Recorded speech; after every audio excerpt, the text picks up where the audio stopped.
الحمد لله وكفاه والصلاة والسلام على عباده الذين اصطفى خصوصا على أفضلهم وخاتم النبيين محمد الأمين وعلى آله وصحبه أجمعين وبعد فأعوذ بالله من الشيطان الرجيم بسم الله الرحمن الرحيم ونزلنا عليك الكتاب تبيانا لكل شيء وهدى ورحمة وبشرى للمسلمين صدق الله العظيم.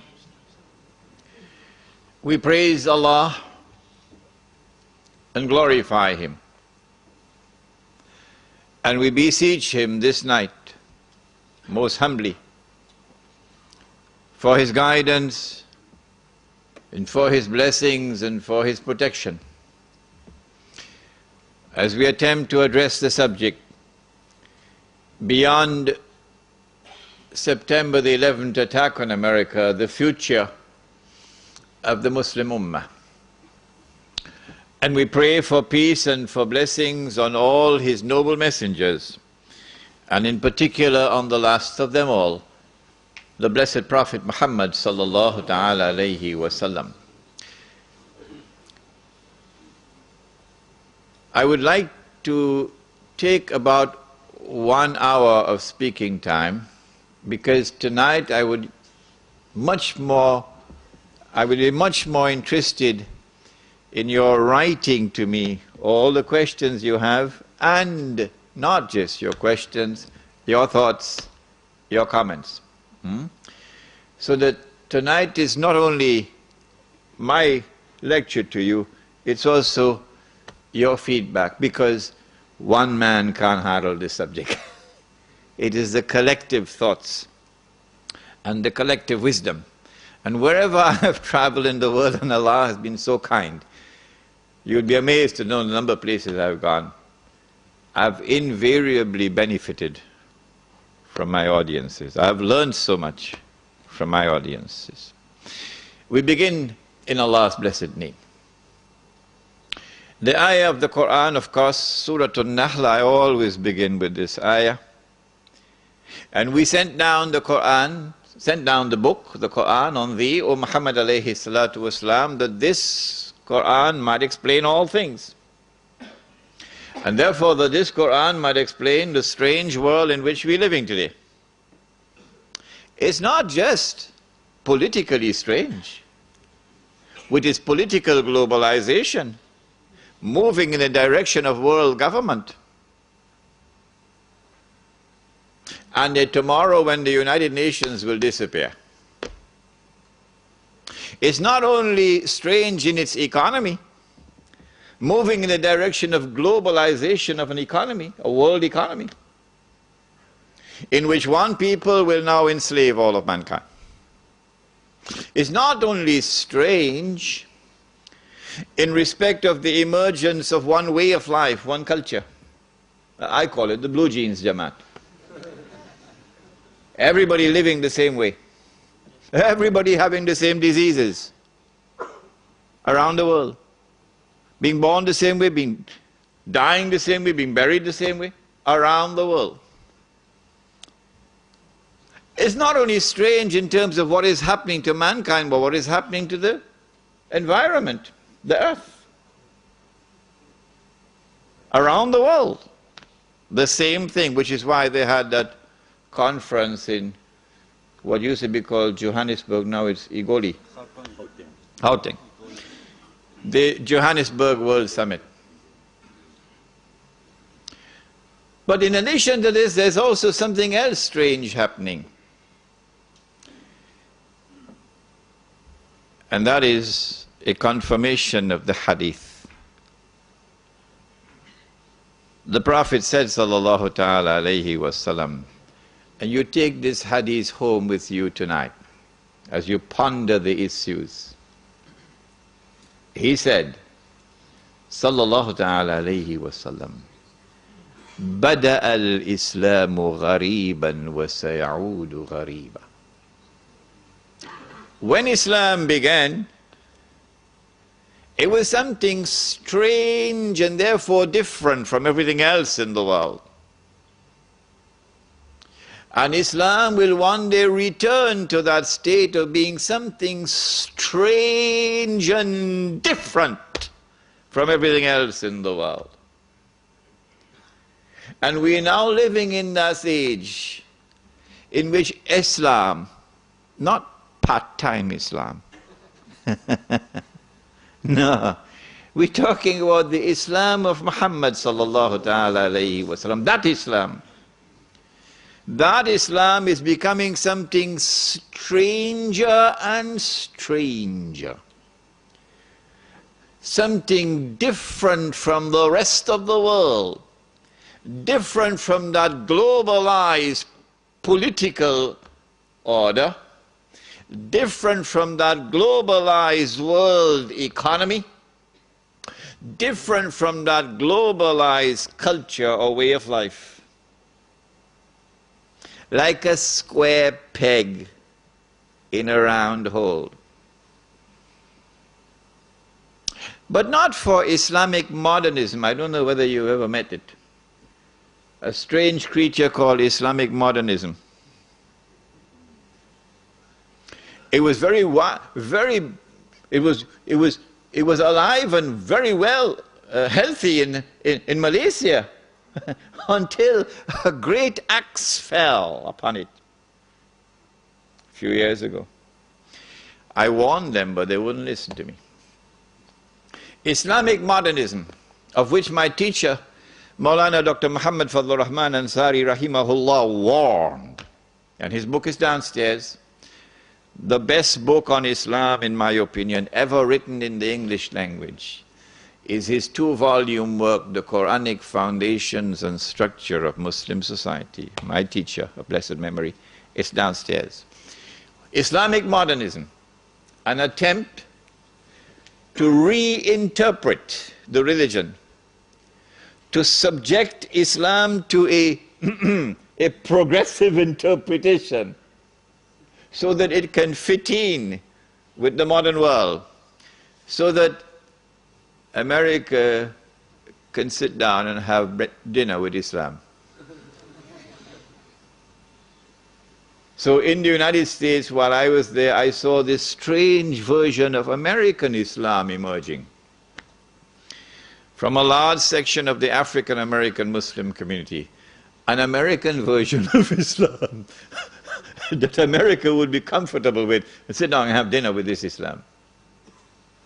Islamic modernism, trying to make Islam to be in harmony with the modern world. But the Islam of Muhammad sallallahu ta'ala alayhi wa sallam is today becoming what it was at the time when it emerged.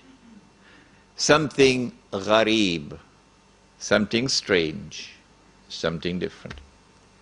Having said that, I don't need to deliver the rest of the lecture, because you now can understand the analysis which follows. And there are many opinions that you'll now have to discard and throw it into the garbage bin, when once you hold on to this hadith of the Prophet Muhammad alayhi salatu wasalam. On September the 11th, the United States was attacked. We know from eyewitnesses that there were 2 aircrafts which struck at the Twin Towers in Lower Manhattan. And it could be that the aircraft themselves caused the buildings to collapse. It could also be they got some help from some dynamite and so on planting before. We know from eyewitnesses that there was a 3rd aircraft which crashed in Pennsylvania. And no less an authority than the White House itself confirmed that aircraft, the plan was for that aircraft to target Air Force One and to target the White House. And we have unconfirmed reports, because no one saw, and there was no evidence on the ground. Absolutely astonishing, isn't it? A huge aircraft slams into a building and there is no evidence that the aircraft ever existed. The Pentagon. America was attacked on September the 11th in circumstances which were absolutely suspicious. Who attacked America on September the 11th? And we have said that there is a massive cover-up on the part of the Bush administration. And we have anticipated that those who have information so far concealed will eventually release that information in order to embarrass the US government as part of a strategy to bring down America. And so CNN is going to be broadcasting it. And the New York Times is going to have a field day. And all those who control the media in the United States are now going to go to work to lavishly publish all of this information which demonstrates beyond doubt that the US administration was involved in a massive cover-up. Who attacked America on September the 11th? We used a method. We said, since we do not have the evidence which can be used in a court of law, let us look to see who has benefited. And when we use that method of analysis, we have come to the conclusion that the only beneficiary of the September 11th attack on America has been far and away the State of Israel. There is a little booklet outside, A Muslim Response to the Attack on America. It's just about 25, 28 pages. I want to suggest to you, and it's very cheap, I think maybe $2. I want to suggest to you it might be a good idea to take this booklet and give it out to people who you think ought to have a little bit of brainstorming. Because when they read this, they'll be stunned. They won't get this in their newspapers and from the mainstream media in this country. But when they read this, I think they're going to have, for some of them, an intellectual wake-up call. So that booklet is downstairs. We said that those who attacked America, therefore, must have at their core the Israeli Mossad. And they must have benefit and help from many others within the United States, within the administration, even from within the White House. When we look at their strategy, we see that they put on board the aircraft a large number of Saudis. Sounds suspicious. Why so many Saudis? And these are not Saudis who are well known for their Islamic fervor, for being what they call militants. No, these are middle of the road, normal Saudis who drive BMWs. Huh? People who attended American universities, for example. They were on board the aircraft and they died when the aircraft crashed. So these were the hijackers, except that one of them read in the newspapers that he was dead.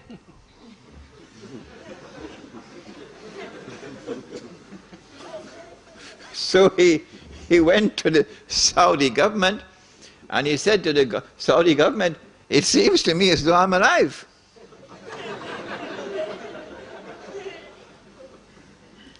The Saudi newspapers published this article, which I read with my own eyes. This particular student had studied in Minnesota, I think, in the early 1990s.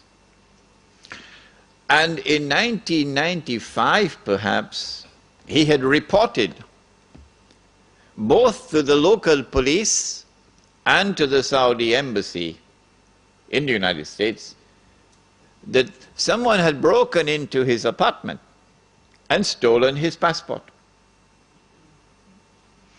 whoever did that used that passport to hijack his identity. And so they could put him on board the aircraft. And so the planning for September the 11th, 2001 started many, many years before. Which reminds me, I must tell you that when I arrived in New York in April 1991, through Allah's leave and kindness, within a matter of 6 months in New York, I had already been pushed to a very high profile position. Very well known in the entire New York metropolitan area. And then in November 91, when I had gone to the State University of New York in Stony Brook, someone broke into my apartment and stole only my passport. That's all. So if ever you get the news that Imran Hosein blew up the moon,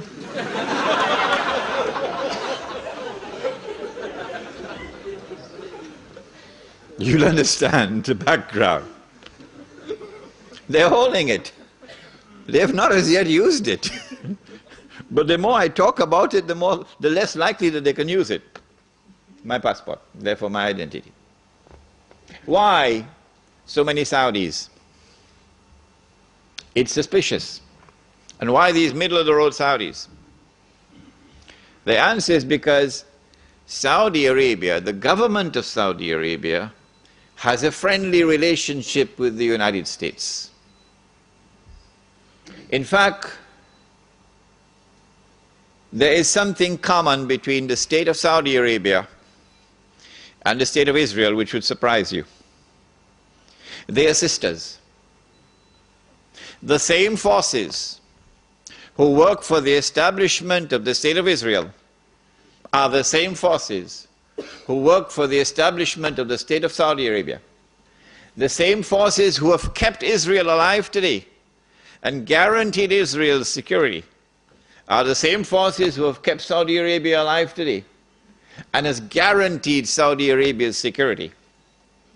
And when the state of Israel is to be destroyed, Saudi Arabia also goes down into the garbage bin. They're sisters. But at the moment,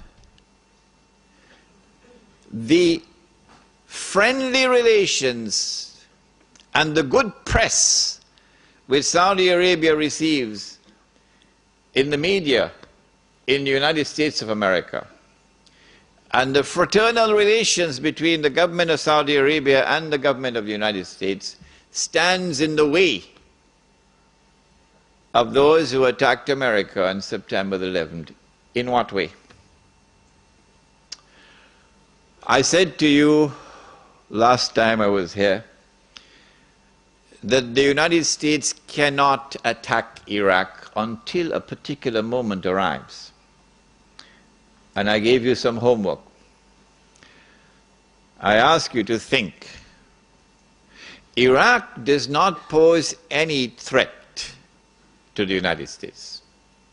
It does not pose any threat to the state of Israel. The Israelis have to be digging and digging and digging for a strategy to be able to make Iraq look threatening. So now they're coming up with all kind of fancy theories about biological weapons and weapons of mass destruction and so on. It's just dust in the eye. Well, and if Israel does not pose any threat, why all of this hullabaloo, all of this shouting from the mountaintops about attacking Iraq? And who, in military strategy, which commander-in-chief, which country which is about to wage war, which country will announce for 1 year in advance, 2 years in advance, we're going to be attacking you? And then publish in the newspapers all kinds of alternative strategies, how to attack. It sounds suspicious. Sounds like the attack on Iraq is not for military purposes. Sounds like the attack on Iraq is for political purposes, so that political dividends might accrue from it. What are those political dividends? That is at the heart of the beginning of my talk tonight. I do not want to return to the lecture I gave last year, in which I began with the ruling state of Britain and identified that with the hadith, a day like a year. The hadith of Tamim ad-Dari. Are you shaking your heads? Imam? I'm going to have to repeat that lecture now? Like a day. Yeah? Like a month. A day like a year? Like a month. Okay, if you didn't hear that lecture, we don't have the time tonight to repeat it, so the tape recording is downstairs. Abu Rahman has it downstairs.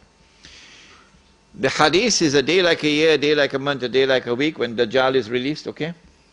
And we identify the island of Britain with a day like a year, and how did we arrive at that? We're not going to do that tonight, because we did that already. And then a day like a year ends, and it is followed by a day like a month, and one ruling state gave way to another. Britain is no longer the ruling state in the world. The United States of America now becomes the ruling state in the world. And in the same way that there was this mysterious, puzzling, baffling relationship between the island of Britain and the Holy Land, starting from the Balfour Declaration, so too now you have this mysterious, mystifying, baffling relationship between the United States of America and the State of Israel, which was so clearly apparent in Durban. World Conference on Racism and Racial Development, Racial Discrimination, when Israel walked out of the conference because the whole world combined to condemn Israel for its atrocities on the Palestinian people. Guess who walked out with Israel, holding on to Israel's coat's tail? Uncle Sam. Uncle Sam. So this puzzling, mystifying relationship between the second ruling state and Israel. The first ruling state in Israel, Britain and Israel. The second ruling state, the United States and Israel, is explained by a day like a month. And then we said that a day which is like a month is now coming to an end. And the September 11 attack on America is in many respects a parallel to another attack which had occurred many years earlier. There's a parallel between the two. That one was in the summer of 1914, okay? The assassination of the Grand Duke Franz Ferdinand in Sarajevo. And that attack, that act of terrorism, launched the First World War, the big war.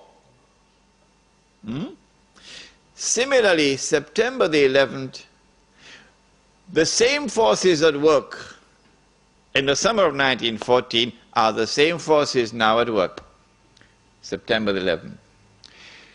With that attack in Sarajevo, Britain, which was the ruling state in the world, now during the First World War, has to yield to another ruling state, namely the United States of America. If you don't understand, go and read your history. Now with September the 11th, the attack is now on the United States to bring down the United States as the ruling state in the world. But in the process of bringing it down, the United States has some very important work to do for Israel. I can identify tonight two very important things that the United States has to do for Israel. There are many more, but there's no need to do more than simply two. In order for Israel to succeed the United States as a ruling state in the world, not only must the US economy collapse and the US dollar collapse, and when the US dollar collapses, it brings down the whole world of paper money with it. And if you don't believe me, just wait. Just wait. This is going to be the topic, Black Town, Wednesday night. Do please come on Wednesday night, because that is the most important lecture of all. Islam and the international monetary system. Please come on Wednesday night for that lecture. Not only must the United States collapse its economy and its money, but in addition, Israel has to wage a big war, which even non-Muslim political analysts are now anticipating. A big war. Even Jews now within Israel, I'm getting emails, even Jews within Israel, Jewish academics who are in opposition to the Sharon government, they are now understanding that there's something big about to happen. And they're warning the world about it. Of course, it's too late now. Israel has to wage this big war, which is already planned long ago. And the territory of the state of Israel will dramatically expand. And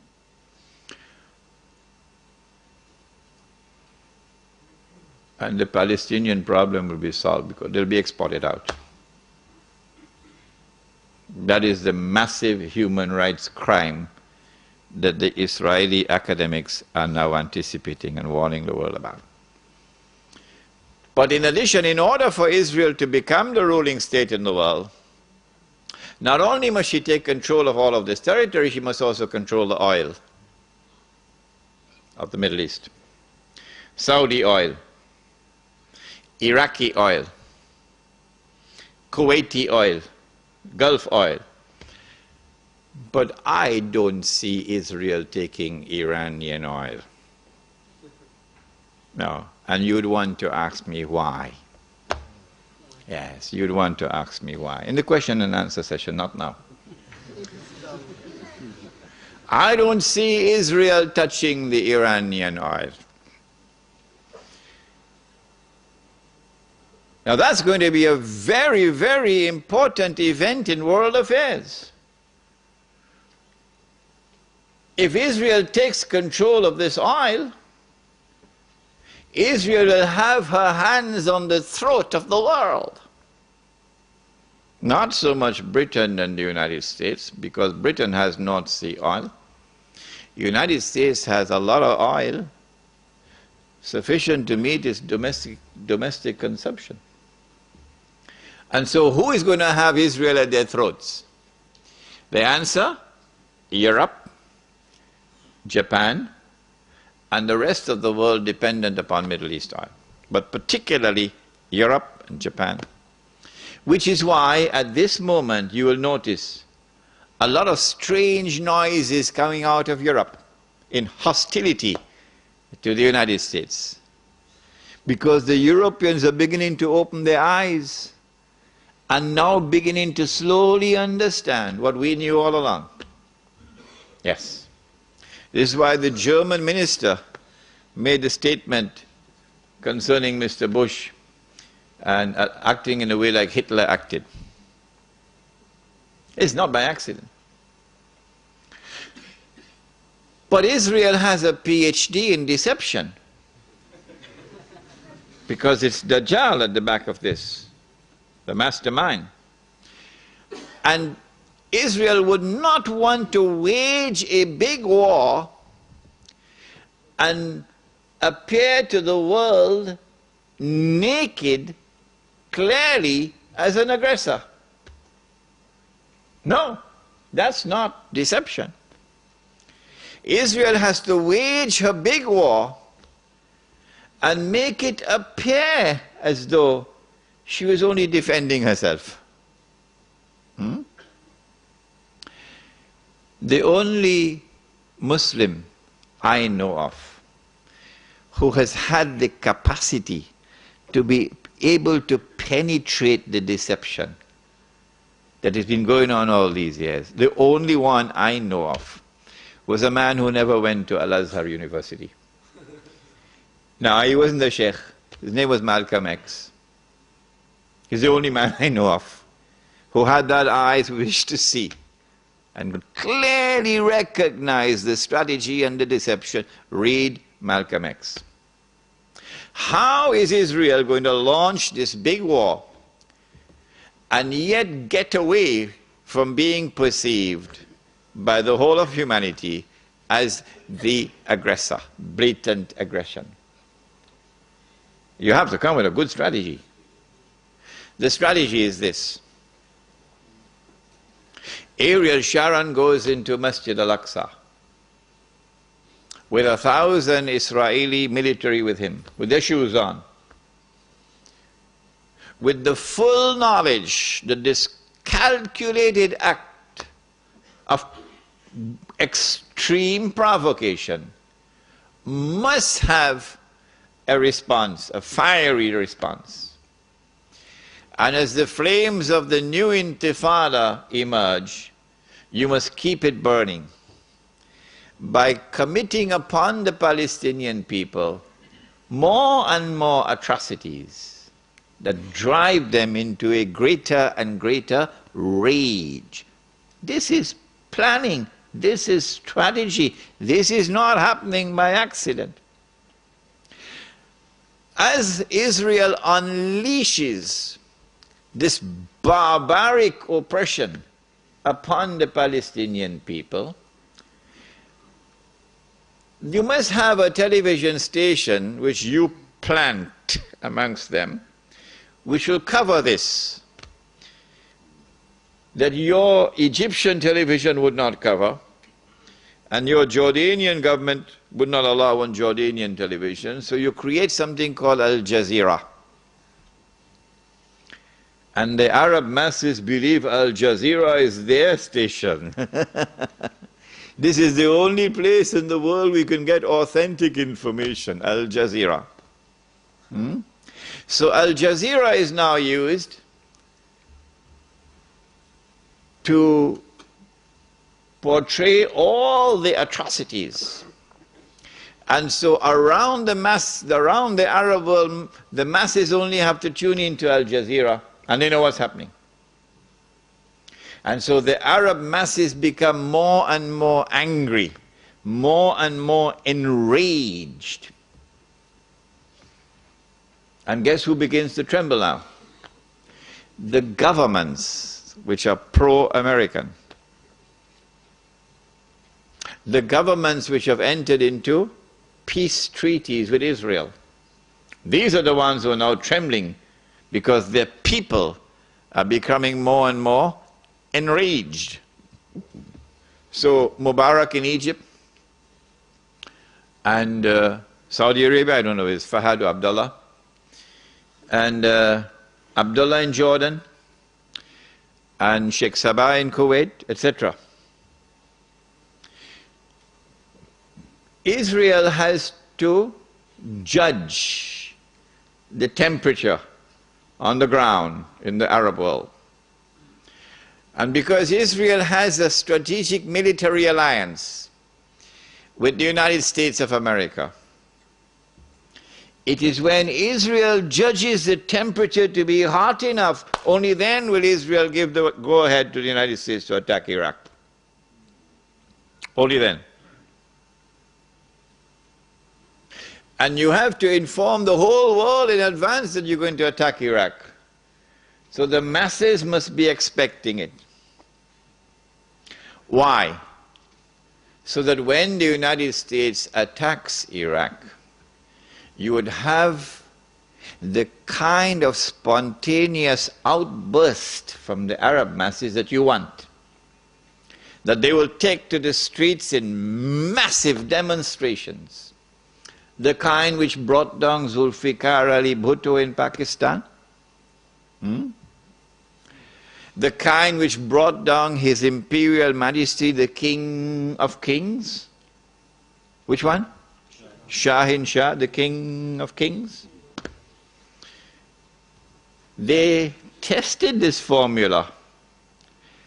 They tested this formula because they were actively involved in all that drama in Iran. Oh yes. Without in any way being uncharitable or lessening in any way my appreciation and my respect and the honor which I have for those who led the Iranian Revolution. I have to admit that in addition to their sincere efforts and their struggle against the oppression of the Shah, that there were also others at work to help them without their even knowing it. So they have finessed this methodology of how to bring the masses out onto the streets. And this is what is about to occur. As the masses go out onto the streets, the ones who are going to be targeted are the pro-American regimes in the Arab world. The objective? To get one or more of these regimes to fall through massive demonstrations, anti-American and anti-Israeli demonstrations. Which one is likely to fall first? Let me stop. Come on. Huh? Jordan is correct. Jordan is correct. Which is why Abdullah has his bags packed already.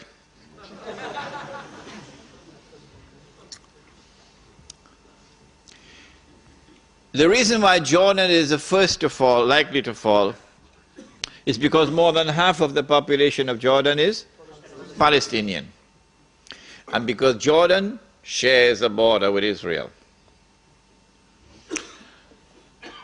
If the Jordanian government falls in consequence of the attack on Iraq, and the Jordanian government, or shall I call it the Anglo-Jordanian government, is now replaced by an anti-American, anti-Israeli, and best of all, a government declaring itself to be Islamic. If that happens, and the Jews are going to be praying for that to happen, then you will see television really coming of age for the second time. The first time was September 11th. Television will now get to work around the world, CNN leading the pack, and the media around the world will now be used to portray an impending scenario in which, like the domino effect, governments around the world of Islam, they will claim, are now going to fall. And the world of Islam is rising up now. And one-eyed Muslims, of course, are going to believe it. The world of Islam is now going to rise up, and all these governments are going to be swept away. And authentic governments representing the Muslim masses will now emerge. And therefore the Jews are going to have their throats cut. This is going to be the most dangerous moment in the entire life of the world of Jews. The media will portray it. If we don't do something, we will all be slaughtered by these Muslim fanatics. Yeah? I tell you, this will be drama worthy of Hollywood when it comes. Huh? They must be hating me now for revealing their secrets. It is in this scenario that Israel will say, we have to do something. If we just sit here and do nothing, the state of Israel will be destroyed and the Jews will all be slaughtered. What can we do? They call it a preemptive strike.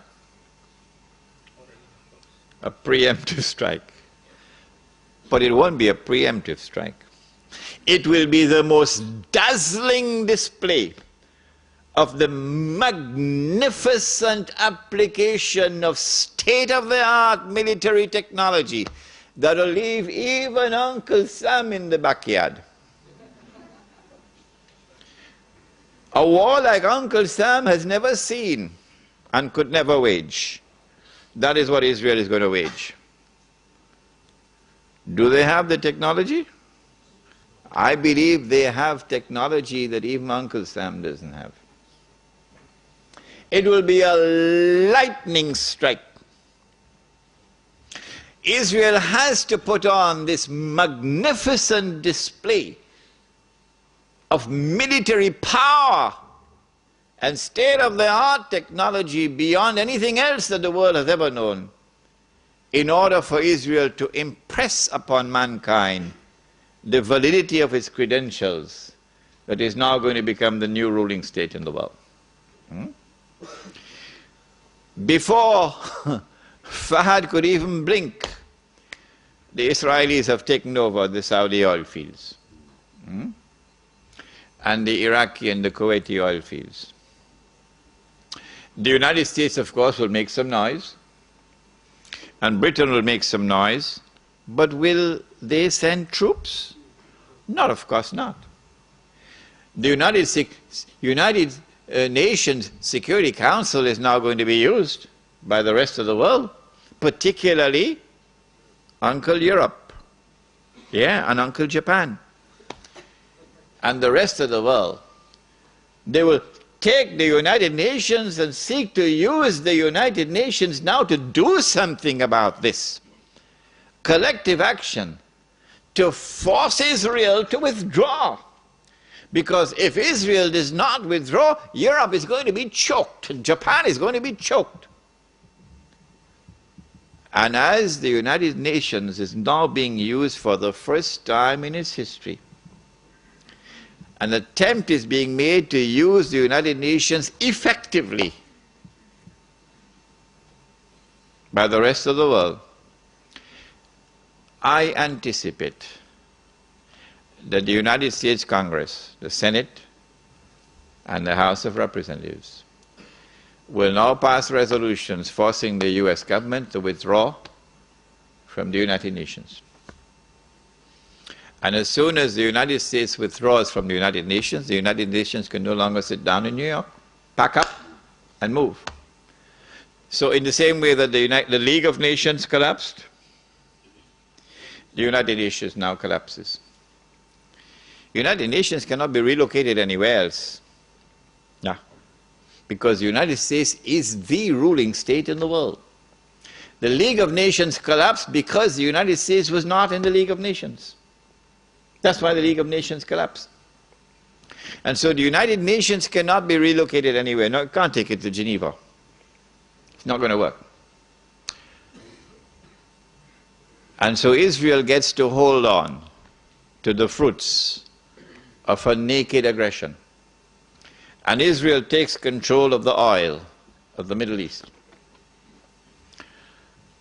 It may be that it will be that moment when the US dollar collapses, but more of this in my lecture on Islam and the international monetary system, and you would be amazed. We say we follow the Quran, but we lie.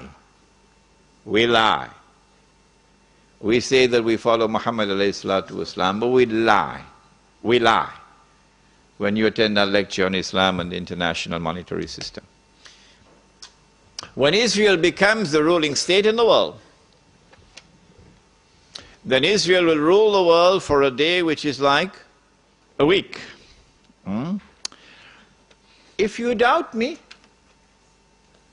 and you doubt my method of analysis, I say no problem. Just wait. Just wait. It is at that time that oppression of the true followers of Muhammad ﷺ will really begin. The part-time Muslims, of course, will be attacked now and then for purposes of psychological intimidation. So they put their tail between their legs and go back home and watch TV. But the full-time Muslims are going to be attacked and targeted, and they'll know you from your bank account. That's all. Your bank account will tell them everything they want to tell. The Prophet said ﷺ about this oppression, that a man would pass by a grave and roll on the grave and say, I wish I were in the grave rather than the dead man. Not because of religious reasons, but because of biting, relentless oppression. So if you are comfortable in Sidney, and you think that things are going to continue as it is, and you'll get away from the storm, the war on Islam that's going on now, And yet you can remain as a good Muslim. You're living in dreamland. Because the war on Islam is going to intensify like nothing you've ever seen before. What you've had so far is only an introduction to the war on Islam. The war on Islam has been going on for more than 1,000 years. Not since September the 11th. Wake up. The Crusades were part of the war on Islam. The same people who launched the Crusades are the same people who dismantled the Ottoman Islamic Empire, are the same people who destroyed the Caliphate, which is my lecture for tomorrow night, Imam al-Mahdi and the return of the Khilafah. It is the same people who today created the State of Israel and control the State of Israel.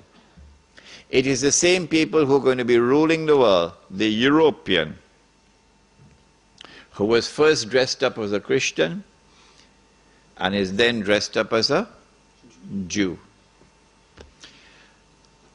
After Israel has ruled the world, of course, for a day which is like a week, at the end of that period of time, what's going to happen to the water in the Sea of Galilee?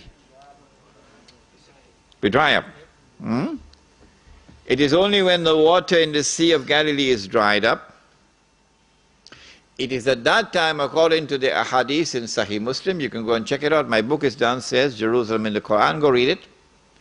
It is at that time that you can expect the Son of Mary to return. So when I said, I expect it to be 50 years from now, about 50 years. And when I put into the record for your tape records, for those who listen to this lecture when I'm dead and gone, when I said, I can be wrong. And some people still have objections to his saying that he expects the Son of Mary to be coming back in about 50 years from now. Okay, I'll change it. All I have to say is I expect the Sea of Galilee to be dried up in about 50 years from now. Huh? That's all I have to say. It's the same thing. Because the Son of Mary will return when the Sea of Galilee is dried up. So if they have objections to that, all I have to say, well, I expect the Sea of Galilee to dry up, 50 years today, and they'll be happy with that. Huh? It is at that time that Dajjal will now enter into a day which is like our day, and therefore he'll be in our dimension of time. And he'll be ruling the world from Jerusalem with what would appear to be eternal rule. It is at that time that the Imam will emerge from Medina, hurrying to Mecca, which is our lecture for tomorrow night. It is at that time that the Son of Mary will come down, and the Son of Mary will have his hands on the wings of two angels. It is at that time that the true Messiah will kill the false Messiah. When I lecture on Jerusalem in the Quran at Lakemba on Monday the 7th, inshallah, we go over the subject again, but in greater detail than I did over here. So that lecture is going to be 2.5 hours, inshallah. It is at that time that the true Messiah will kill the false Messiah. It is at that time that Gog and Magog will be destroyed. It is at that time that the army will come from Khurasan, and no one will be able to stop that army until it reaches Jerusalem, hadith of Sunan of Tirmizi, Sahih hadith. And then Islam will destroy the State of Israel, liberate the Holy Land.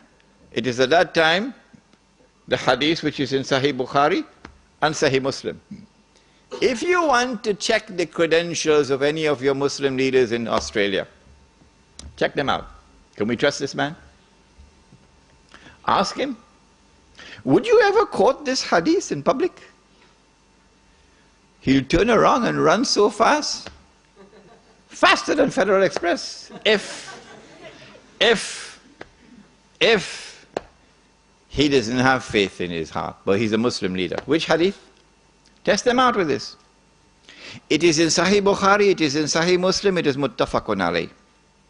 And every Palestinian loved this hadith. Oh yes. لَتُقَاتِلُنَّ الْيَهُودِ, you'll most certainly fight the Jews. وَلَتَقْتُلُنَّهُمْ, and you'll most certainly kill them. حَتَّى يَقُولُ الْحَجَرُ, at that time the stones will speak, Ya Muslim, هَذَا يَهُودِيٌّ وَرَائِي, there's a Jew hiding behind me, فَتَعَالَ فَقْتُلْ, so come and kill him. Check them out, your leaders. Which one will quote this hadith? When you find a man who is prepared to quote this hadith in public, you got your leader. Now then, let's come to the nitty-gritty. What is the future of the Ummah during this interim period? Until such time as Islam triumphs in the world. What we can expect is the emergence, or rather the culmination of the political strategy for the establishment of one world government which will control all of mankind. That we have massively betrayed the Quran is clear from the ayah of Surah Al-Ma'idah. Which ayah? Again, I don't think they'll want to quote it. He says, Subhanahu wa ta'ala, بعد أعوذ بالله من الشيطان الرجيم, يا أيها الذين آمنوا لا تتخذوا اليهود والنصارى أولياء بعضهم أولياء بعض وَمَنْ يَتَوَلَّهُمْ مِنْكُمْ فَإِنَّهُ مِنْهُمْ إِنَّ اللَّهَ لَا يَهْدِي الْقَوْمَ الظَّالِمِينَ. If you're an Arab tonight, good news for you. You don't need a translation. You got it already. But for the rest who need a translation for the word of Allah, remember, if you stay like that, you're disrespecting the Quran. May I repeat that? If you remain like this, that you do not know what I have just said, because you couldn't understand it, if you remain like this, you are disrespecting the Quran, and you'll pay a price for it. O you who believe, do not turn to Jews and to Christians for that relationship in which they become your awliya, a relationship in which you depend upon them for your protection, and you are now subservient to them, like an alliance. Do not do that. Of course, Liaquat Ali Khan didn't read the Quran properly when he made his famous trip to the United States and handed over Pakistan as a client state to the United States. Many years later, they tried to erase it with a book called Friends, Not Master, but too late. Too late. Do not turn to the Jews and Christians for that kind of a relationship where you are now subservient to them, and they are your bosses and offer you their protection. Don't do that, says Allah. بَعْضُهُمْ أَوْلِيَاءُ بَعْضٍ. They are protecting friends of each other. وَمَنْ يَتَوَلَّهُمْ مِنْكُمْ وَمَنْ يَتَوَلَّهُمْ مِنْكُمْ. Whosoever from amongst you turn to the world of Jews and Christians for that kind of a relationship, accept it, submit to it, فَإِنَّهُ مِنْهُمْ. You have left the Ummah of Muhammad sallallahu ta'ala alayhi wasallam. You're just whistling in the wind now. You have left the Ummah of Muhammad alayhi salatu wasalam.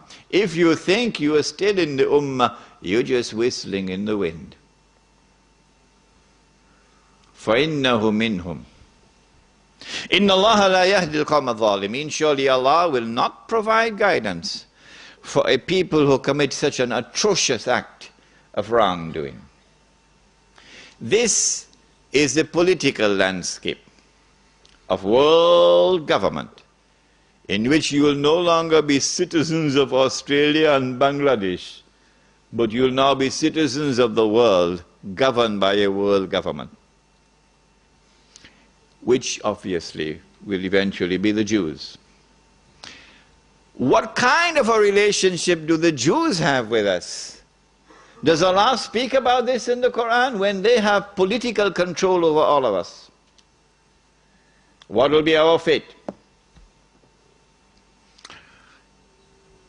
He says in the Quran, take this ayah as well and use it as a test. Will they quote it? Your leaders. لَتَجِدَنَّ أَشَدَّ النَّاسِ عَدَاوَةً لِلَّذِينَ آمَنُوا الْيَهُودِ إِلَى آخِرِ الْآيَةِ. This is the word of Allah, not Imran, Hosein. They can't arrest me for this. You had to arrest Allah. But they can't arrest Allah.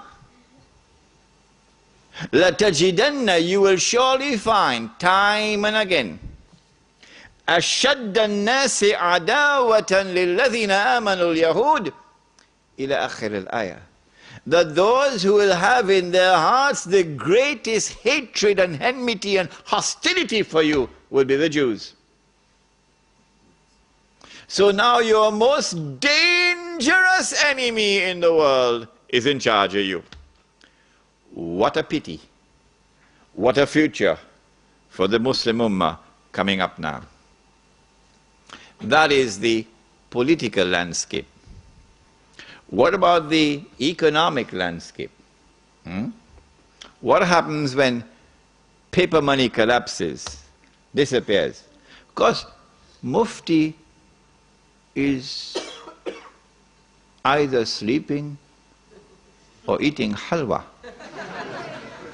Because Mufti has not as yet declared that this paper money is haram. We pray that one Mufti might stop eating halwa and take a look at the paper money, inshallah. Ameen. When the world international monetary system collapses and it is replaced by the new monetary system that you're going to hear about tomorrow night, inshallah, not only would the Jews, your worst and bitterest enemy, now have political control over you, they will have economic and monetary control over you. And you'll be frightened when you hear tomorrow night's lecture. And so it's political slavery and economic slavery coming up for us. In addition, these next 50 years, if you have a beard, that's it. You're going to be targeted, hounded like a dog. If you refuse to dress like them, and you want to dress in a manner which identifies you as a Muslim, they're coming after you.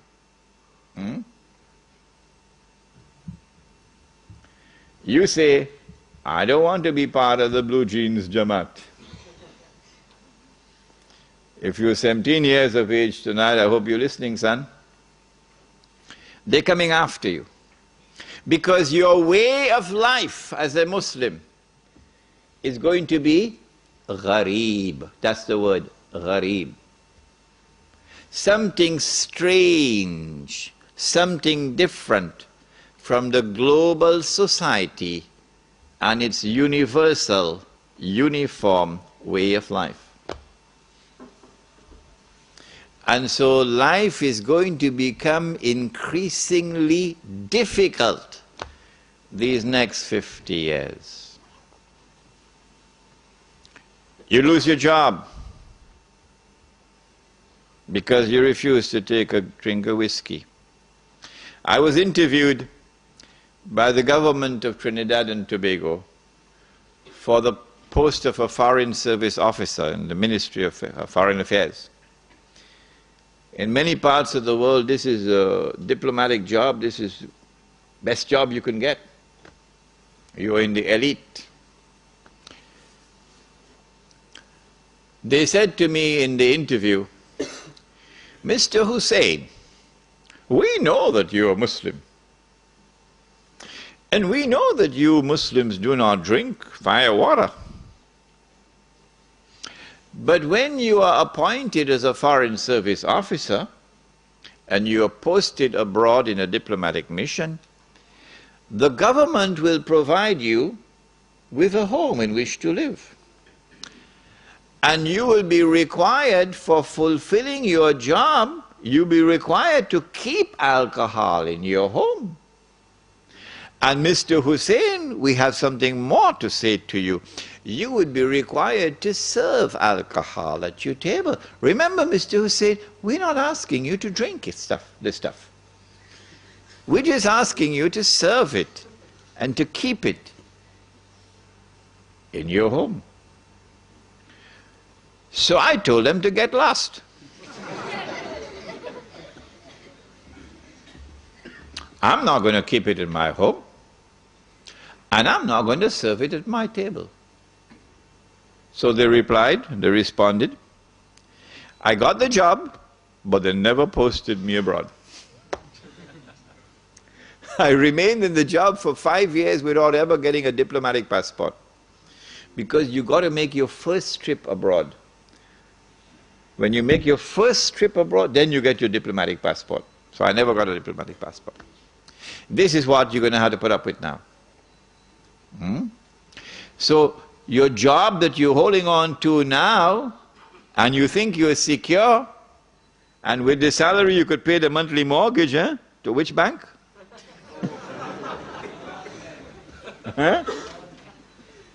And you have this lovely car in a nice suburb of Sydney, and you praise the Lord for the good life.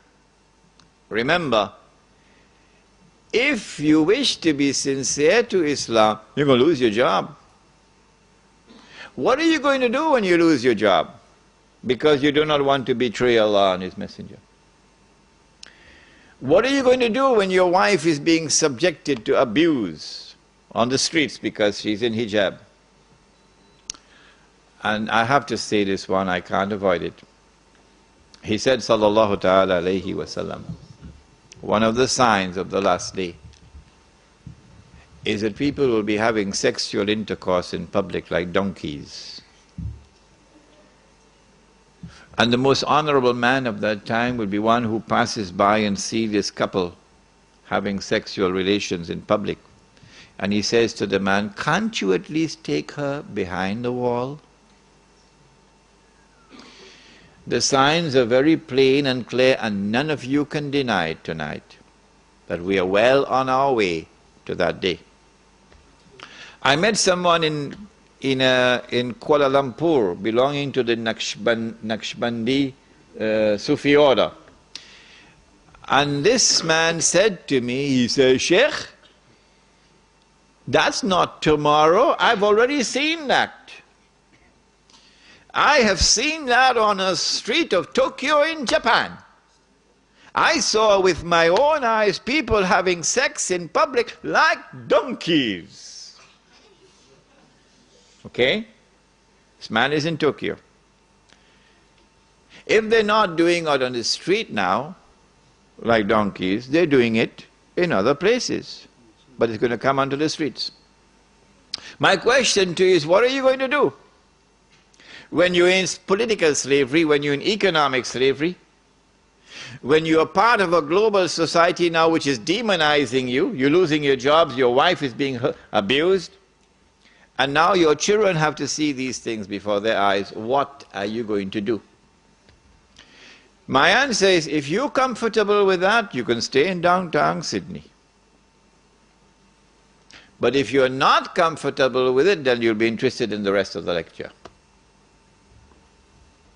Surah Al-Kahf of the Quran responds and tells us, وَإِذِ اعْتَزَلْتُمُوهُمْ وَمَا يَعْبُدُونَ إِلَّا اللَّهَ فَأْوُوا إِلَى الْكَهْفِ يَنْشُرْ لَكُمْ رَبُّكُمْ مِنْ رَحْمَتِهِ وَيُهَيِّئْ لَكُمْ مِنْ أَمْرِكُمْ مِرْفَقًا. You got to disconnect from that godless world. It is only when you disconnect, فَافْرِقْ بَيْنَنَا وَبَيْنَ الْقَوْمِ الْفَاسِقِينَ, the dua of Musa alayhi salam.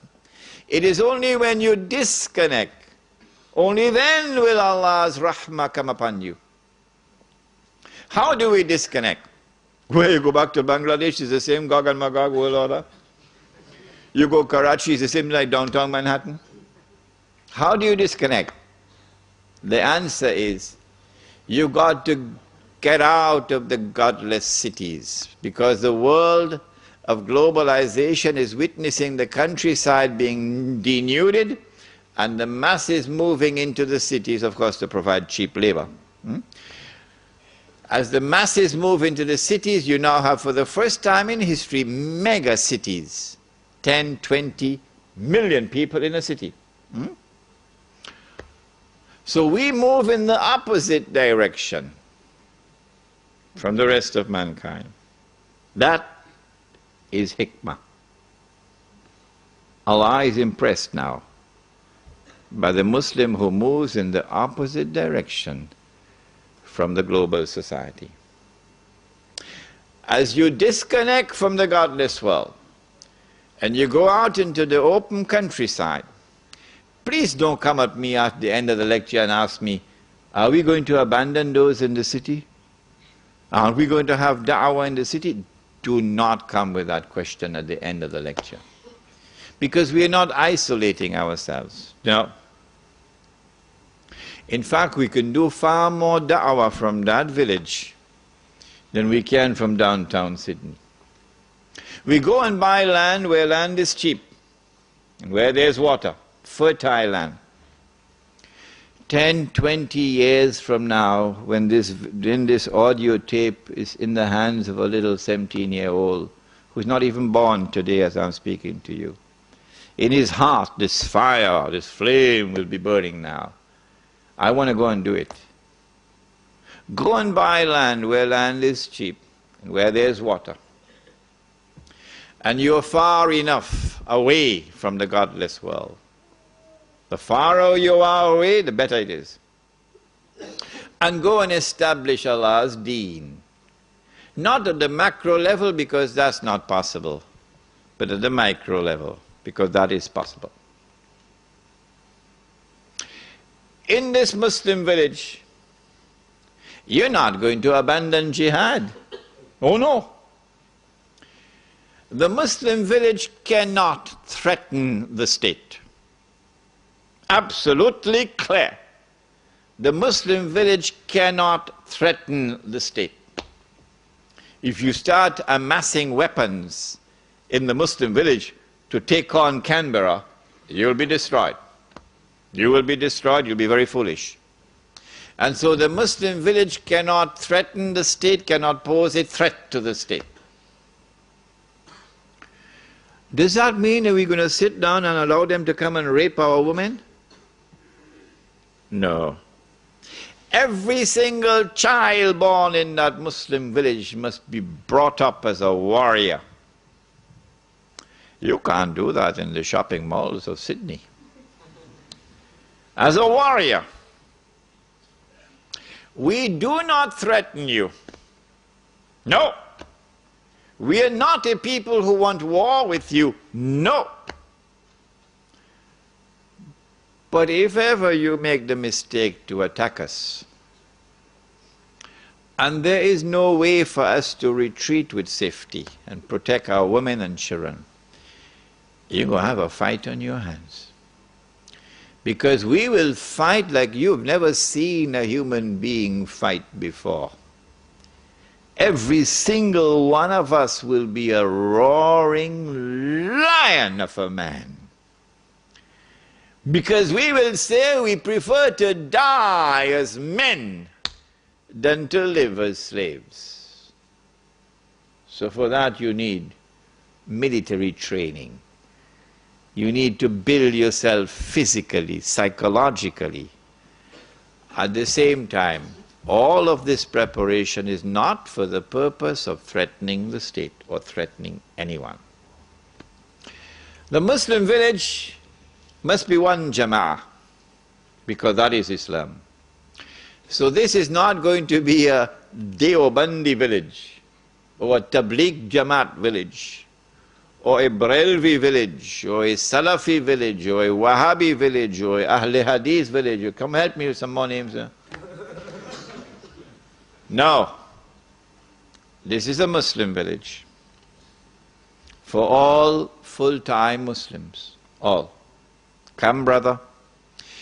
And so the Sufi and the Salafi will live together as brothers in this village, on the condition that it must be plain, absolutely plain and clear beyond the shadow of a doubt for all, that insofar as the public life of this village is concerned, please listen carefully, because Al-Arqam movement in Malaysia didn't understand this and they were destroyed. Insofar as the public life of this village is concerned, and insofar as the masjid is concerned, nothing will be allowed unless it is based on the Quran and the universally accepted Sunnah.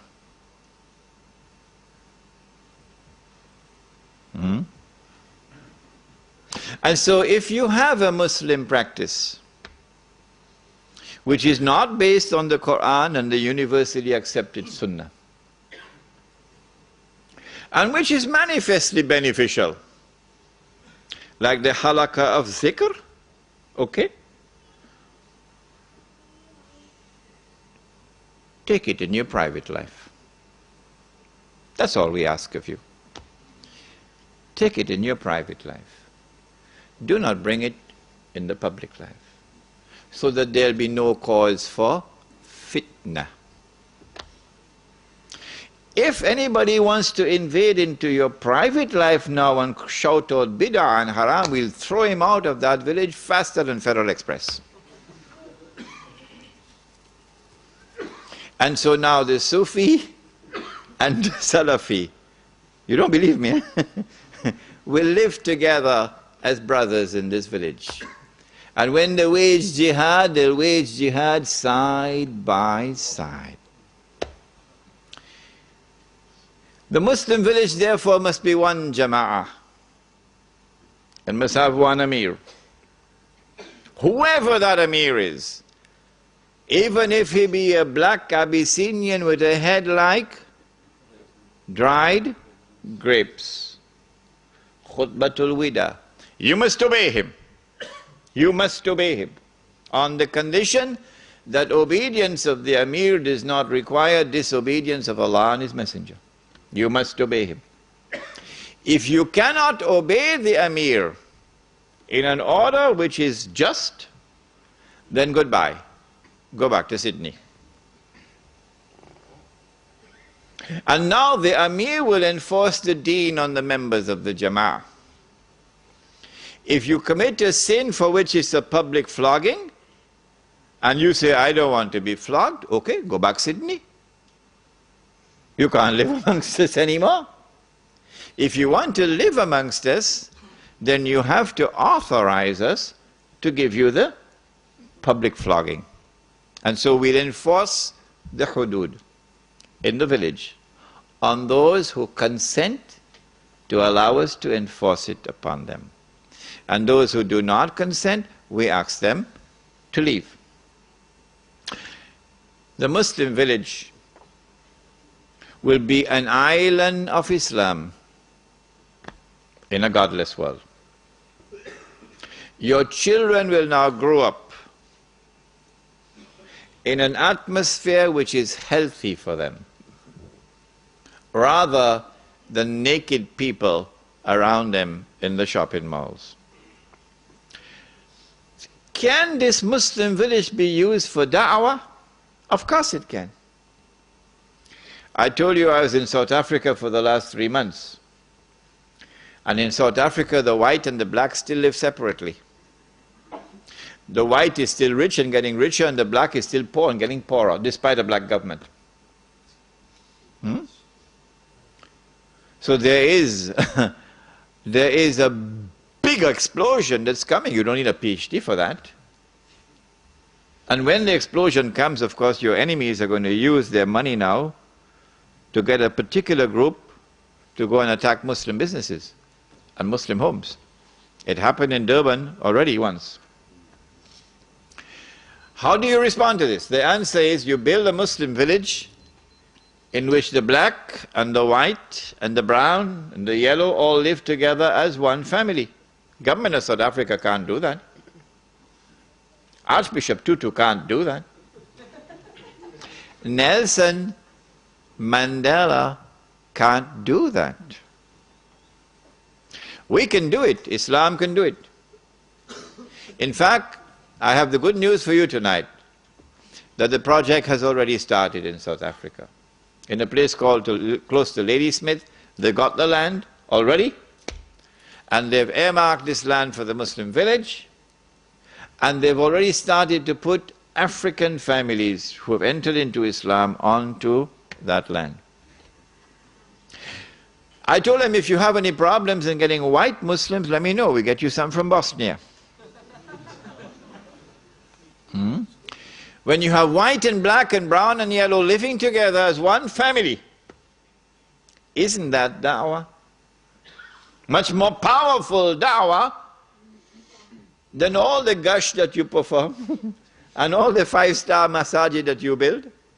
This is da'wah, South Africa, if you're listening. Because I saw a lot of strange things in South Africa. But I didn't see real da'wah so far in South Africa. No. The black man in the Muslim village is no longer poor. And he didn't get out of his poverty through charity.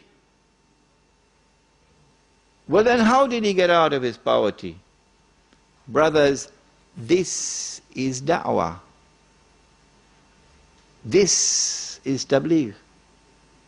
He got out of his poverty because, number one, we established a free and a fair market in the Muslim village, which does not exist anywhere in the world. A free and a fair market because no borrowing and lending of money on interest, number one. And number two, money which is sunnah money. You never heard about that before in your life. Sunnah money. That's my lecture tomorrow night, inshallah. And thirdly, we said, if you plant, you reap. You don't plant, you don't reap. Because Allah said so in the Quran. But nobody ever translated it like this. If you plant, you reap. If you don't plant, you can't reap. Where did he say that? MashaAllah, correct. وَأَلَيْسَ لِلْإِنسَانِ إِلَّا مَا سَعَى. This is the translation. You plant, you reap. You don't plant, you can't reap. But banks are not planting. The bank manager is playing tennis. Banks are not planting, but banks are reaping more than anybody else. But Allah says, if you didn't plant, you can't reap. But then how come banks are reaping when they didn't plant? Answer is simple. They're reaping what others are planting. Yeah, but Louis Farrakhan doesn't know that. No, he doesn't know that. They're reaping what others are planting. They're living off the sweat of the masses. They're sucking the blood of the masses. The blood suckers. So in the Muslim village, we don't allow that. This is riba through the front door. You never heard about it before, eh? Riba through the front door. May I introduce you to riba through the back door? Will you allow me? What you do is, you establish something called, a curious thing called the Islamic Bank. I don't know whether you've ever heard about it. No comments. You establish a curious thing called an Islamic Bank. And the Islamic Bank now lends money on interest, but disguises it as a sale. And if you disagree with me, the platform is yours. The platform is yours, brother. I'm ready anytime you are. Lend money on interest, but disguise it as a sale. That's backdoor riba. And it stinks. It's worse than riba through the front door. Because it traps those pious Muslims who want to stay away from haram. They are the ones who are attacked. This is deception at its worst. But we're not the first, you know. The Jews did it before us. But they don't know that. And the Prophet said, we'll follow them step by step. He said that even if they go down into a lizard's hole, you'll go down into the lizard's hole. That's where the Islamic Bank is. Down in the lizard's hole. But we'll explain this in greater detail tomorrow if we have the freedom to speak tomorrow. Inshallah. And so in the Islamic village, in the Muslim village, if you're a black man and you plant, you reap. And Allah subhanahu wa ta'ala can give whatever He wants to give. And if you're a white man and you don't plant, you ain't gonna reap. Not in our village. So goodbye, white South Africa that was engaged in racial discrimination against the people. And so the black man in the Muslim village is no longer poor. And he didn't get out of poverty through charity. No, he worked for it. You know what kind of dawah is involved here? Black South Africa, 20 million of them will now raise their hands to the heavens. And they say, praise the Lord, that Islam has finally arrived in this country. So don't tell me anything about isolationism and not doing any da'wah, because this is better da'wah than anything you've done before. This is da'wah. You want to preach the truth? Establish it. Establish it before you preach it. So that when you preach the truth, you can invite people, come and take a look at it. This is Islam. In this Muslim village, therefore, we establish Islam. And if we are firm on the Quran and Sunnah, remember that. You must not step out of the Quran and Sunnah by 1 inch, not even 1 inch. Then Allah will protect you. Yes, He is fa'alul lima yurid. When Allah protects you, then none can harm you. وَمَن يَتَّقِ اللَّهَ يَجْعَل لَّهُ مَخْرَجًا وَيَرْزُقْهُ مِنْ حَيْثُ لَا يَحْتَسِبُ وَمَن يَتَوَكَّلْ عَلَى اللَّهِ فَهُوَ حَسْبُهُ إِلَى آخِرِ الْآيَةِ. This is the future of the Muslim Ummah. It doesn't matter whether you're in Lebanon or you're in Australia. It is the countryside you must head for and build the Muslim village for the next 50 years so that you can survive the storm while all the rest of mankind are going down the river of no return. Let me end by using an analogy. They built a 5-star masjid. Yeah, I saw it. 15 million rands. And they think they've accomplished something great. But they're voting in the elections. And they're so blind they can't see backdoor riba. They're on board the ship. Yeah, the masjid is full, subhanallah. They are on board the ship. And they do not know that the ship is sinking. Pity them. The ship is sinking. And you build a 5-star masjid on board the ship. When you come to our Muslim village, you're not going to see a 5-star masjid. You will see a thatch roof. And you'll see simple mud walls or so. A simple structure of the masjid. That ship is sinking. No one can prevent it from sinking. That is the hadith about 999 out of every 1,000. The Muslim Ummah can have a future only if it gets off that ship. So long as you remain on board that ship, no matter how many salat you perform, you're going to sink with the ship. But if you get off that ship, you will now be following Muhammad alayhi salatu wasalam. We pray that Allah subhanahu wa ta'ala may bless all those who now faithfully follow the Quran and the Sunnah, regardless of the price they have to pay. رَبَّنَا تَقَبَّلْ مِنَّا إِنَّكَ أَنْتَ السَّمِيعُ الْعَلِيمُ وَتُبْ عَلَيْنَا يَا مَوْلَانَا إِنَّكَ أَنْتَ التَّوَّابُ الرَّحِيمُ بِرَحْمَتِكَ يَا أَرْحَمَ الرَّاحِمِينَ آمين. ونطهر ساحتك العذراء وننشر فوقك رايتنا القدس تنادينا القدس تنادينا.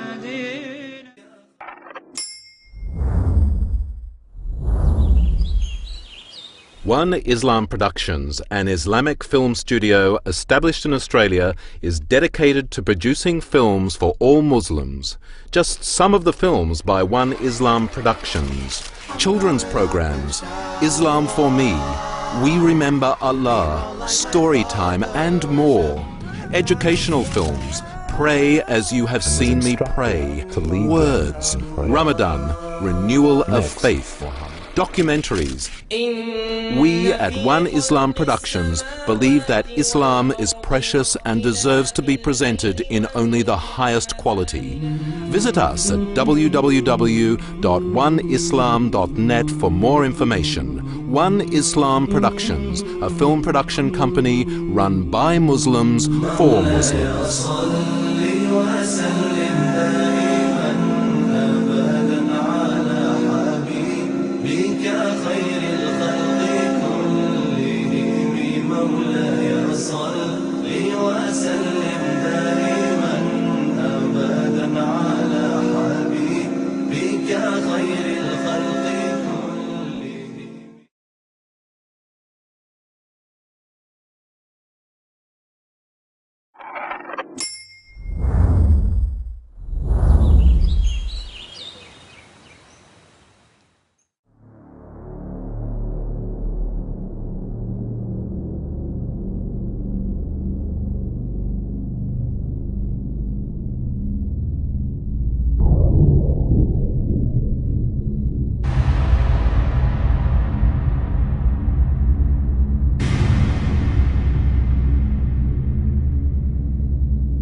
الحمد لله وكفاه والصلاة والسلام على عباده الذين اصطفى خصوصا على أفضلهم وخاتم النبيين محمد الأمين وعلى آله وصحبه أجمعين وبعد.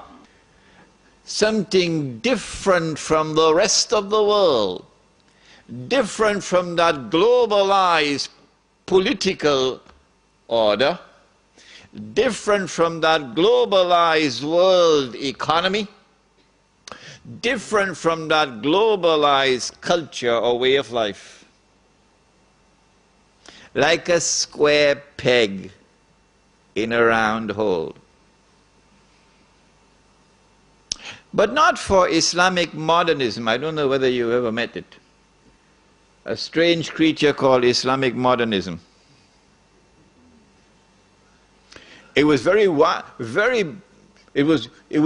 it was alive and very well healthy in Malaysia until a great axe fell upon it a few years ago. I warned them, but they wouldn't listen to me. Islamic modernism, of which my teacher, Maulana Dr. Muhammad Fadlur Rahman Ansari Rahimahullah, warned, and his book is downstairs, the best book on Islam, in my opinion, ever written in the English language, is his 2-volume work, The Quranic Foundations and Structure of Muslim Society. My teacher, of blessed memory, is downstairs. Islamic modernism, an attempt to reinterpret the religion, to subject Islam to a progressive interpretation so that it can fit in with the modern world, so that wherever I have traveled in the world, and Allah has been so kind, you would be amazed to know the number of places I've gone. I've invariably benefited from my audiences. I've learned so much from my audiences. We begin in Allah's blessed name. The ayah of the Quran, of course, Surah An-Nahl, I always begin with this ayah. And we sent down the Quran, sent down the book, the Quran, on thee, O Muhammad alayhi salatu wasalam, that this Quran might explain all things. And therefore that this Quran might explain the strange world in which we're living today. It's not just politically strange, with its political globalization, moving in the direction of world government. And tomorrow when the United Nations will disappear. It's not only strange in its economy, moving in the direction of globalization of an economy, a world economy, in which one people will now enslave all of mankind. It's not only strange in respect of the emergence of one way of life, one culture. I call it the blue jeans Jamaat. Everybody living the same way. Everybody having the same diseases around the world. Being born the same way, being dying the same way, being buried the same way, around the world. It's not only strange in terms of what is happening to mankind, but what is happening to the environment, the earth. Around the world. The same thing, which is why they had that conference in what used to be called Johannesburg, now it's Igoli. Gauteng. The Johannesburg World Summit. But in addition to this, there's also something else strange happening. And that is a confirmation of the hadith. The Prophet said, sallallahu ta'ala alayhi wasallam, and you take this hadith home with you tonight as you ponder the issues. He said, sallallahu ta'ala alayhi wasallam, بدأ الإسلام غريبا وسيعود غريبا. When Islam began, it was something strange and therefore different from everything else in the world. And Islam will one day return to that state of being something strange and different from everything else in the world. And we are now living in that age in which Islam, not part-time Islam, no, we're talking about the Islam of Muhammad sallallahu ta'ala alayhi wasallam, that Islam. That Islam is becoming something stranger and stranger. فأعوذ بالله من الشيطان الرجيم بسم الله الرحمن الرحيم ونزلنا عليك الكتاب تبيانا لكل شيء وهدى ورحمة وبشرى للمسلمين صدق الله العظيم. We praise Allah and glorify Him. And we beseech Him this night, most humbly, for His guidance, and for His blessings, and for His protection, as we attempt to address the subject beyond September the 11th attack on America, the future of the Muslim Ummah. And we pray for peace and for blessings on all his noble messengers, and in particular on the last of them all, the blessed Prophet Muhammad sallallahu ta'ala alayhi wasallam. I would like to take about 1 hour of speaking time, because tonight I would be much more interested in your writing to me all the questions you have, and not just your questions, your thoughts, your comments. So that tonight is not only my lecture to you, it's also your feedback, because one man can't handle this subject. It is the collective thoughts and the collective wisdom. And wherever